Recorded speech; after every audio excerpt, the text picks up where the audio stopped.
Welcome to Strategy Saturday. I'm Charles Crillo, and today we're going to be discussing how do you retain excellent tenants. And if you've heard any of my other videos, you'll know that with multifamily, the way to really boost your income is by having tenants stay long-term.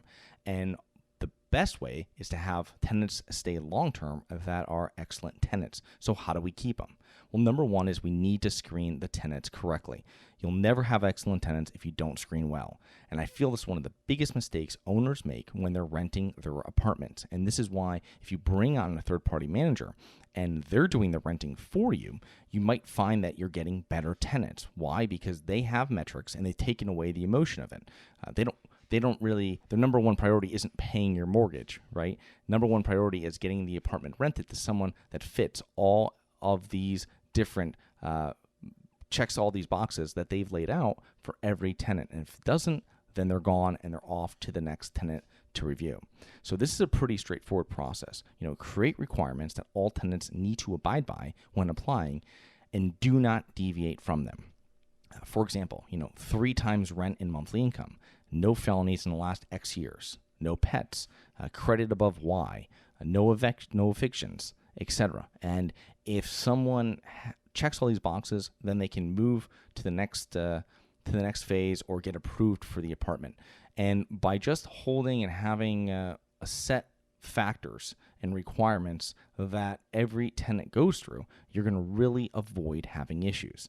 Number 2, run the person through your local records, your court records search online manually. So you can manually run a records check and through local courts, through the state court, and you can run the person's last name. If they have a very common name, this might be a little bit more difficult, but don't rely on your background service to do this, right? Do it yourself. And that is where you're going to weed out people that might be professional tenants and they might have an extensive or might have previous evictions that, they just forgot to tell you. So check them manually and then also run them through your requirements. If something comes up and it's a red flag, you have to move to the next tenant no matter how much you like them.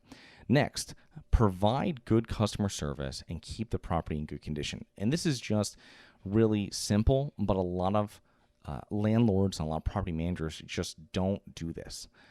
Handle maintenance requests as soon as possible. Someone calls you with something, respond right back to them.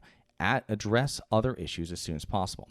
So if someone has an issue with something in their apartment, stove isn't working correctly, the faucet's leaking, you should be out there anyway for that, especially if you're paying for water. But anything like this, get right back to them, respond quickly to all messages, and then tell them someone's going to be out there as soon as possible, within 24 hours, whatever it is, to get it addressed.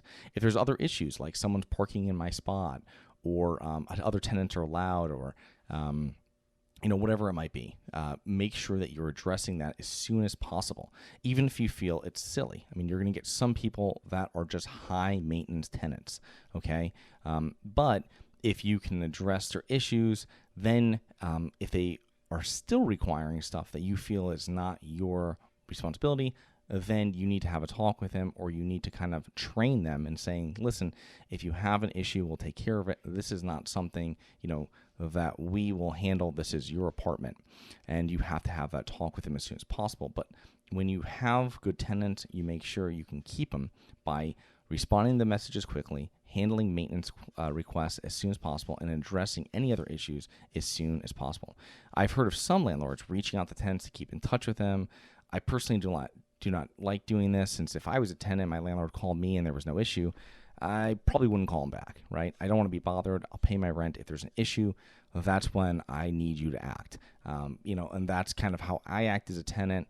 And if I wouldn't just be calling up tenants and being like, hey, how's everything going? Or some of them contact people on social media. Definitely not what we do. You know what I mean? It's really when they reach out, we want to keep in contact with them, and we want to make sure that we answer their questions, their inquiries, and their requests as soon as possible. Just provide good customer service, and when there's an issue, fix it correctly the first time, right? Don't try to get cheap on something. If something's an issue, you're having an issue with someone's fridge, and it's a second time you're sending out a guy, you'll have to get a new fridge, right? It's just what it is. If they're a good tenant, I mean, think about that. If you were in that situation, they come over and they try to piecemeal it together, and 2 weeks later it breaks again. Listen, just get them a new fridge. It's going to cost money, but if you can keep the tenant, it's worth. I mean, good tenants are hard to come by. So when you find a good tenant, make sure you keep it by providing good customer service. Next is keep track of lease renewals, okay? Actively pursue lease renewals. Not just when it's coming up to the end, but most tenants are aware of and expect annual rent increases. Now, they don't know how much they're going to be, but they know that, hey, stuff goes up every year.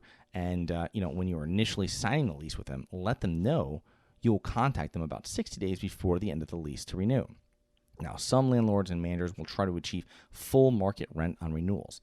Now, if this is more than 5% increase, I would advise against it. When you're starting to raise rents above 5%, it starts making it financially beneficial for the tenants to move.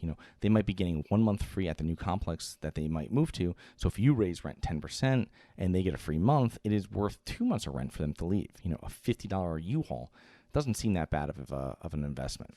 So your goal is to raise rents slightly on good tenants and to keep them while minimizing vacancy and unit downturn. And you can achieve the full market rents when a unit turns over. And there'll be some people that disagree with me, but if I have a good paying tenant, I'm not going to start jacking the rent to what I feel is the market every time on renewal. I'll raise it a little bit.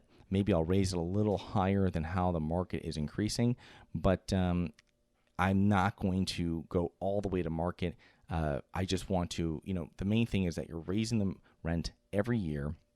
They're aware of it. They know it. So if they're there for 2 or 3 years, they know, hey, this is an annual increase every year. And you can let them know that we will send you out the release renewal 60 days before the end of your lease with the new lease, the terms, and the new rent amount. And they'll know off the bat, right when they're signing the initial lease, that it's going to go up. Additional points is always raise the rent, even if it's only $10 a month. Okay, it needs to be a habit that every year the rent will increase. And if you're in a cash flow market, I have some apartments that are in cash flow markets, and we might go 915 to 925. Right, they're not huge appreciation markets, but my landlord will go out there and raise it 2 or 3%, and that's just what that's what we can achieve, and it just keeps the rent moving up. Right, you have to also remember your debt is not going up. If you have fixed long-term debt, it's not going up. This is to cover any type of increase on your operational expenses.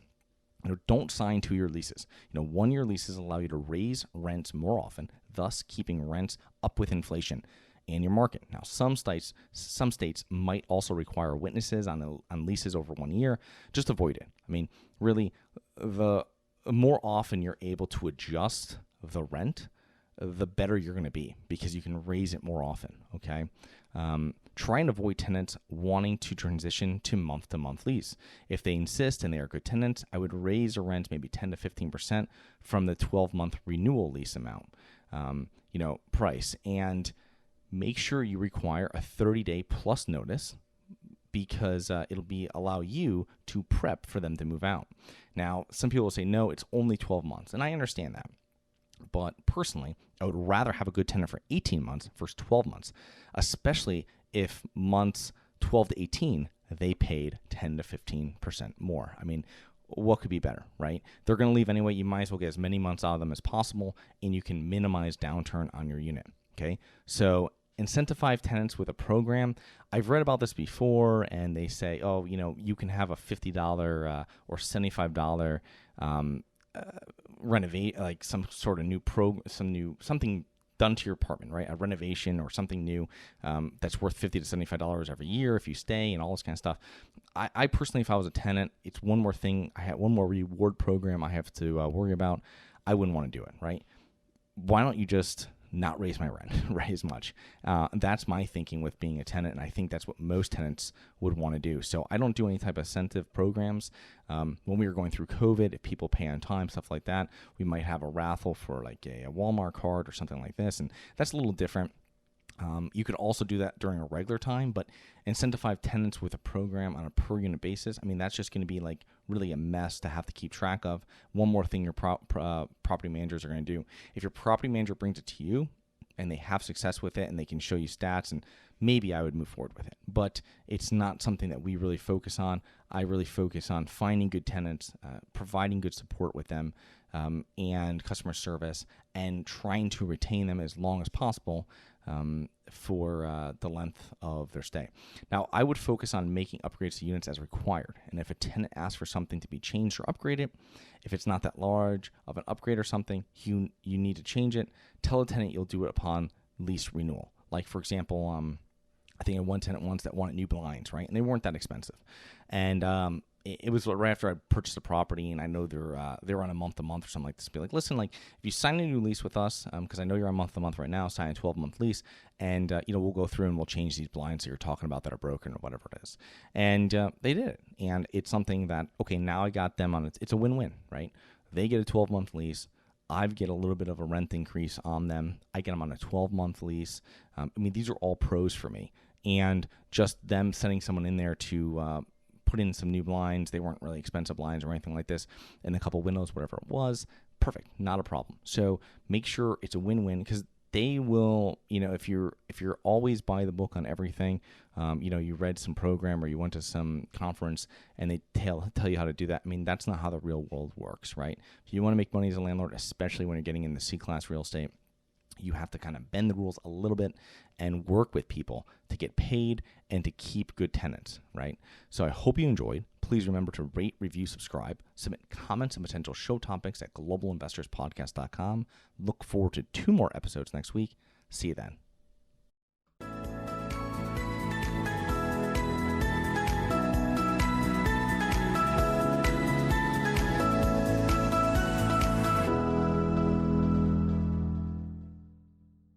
Nothing in this episode should be considered specific, personal, or professional advice. Any investment opportunities mentioned on this podcast are limited to accredited investors. Any investments will only be made with proper disclosure, subscription documentation, and are subject to all applicable laws. Please consult an appropriate tax, legal, real estate, financial, or business professional for individualized advice. Opinions of guests are their own. Information is not guaranteed. All investment strategies have the potential for profit or loss. The host is operating on behalf of Syndication Superstars LLC exclusively.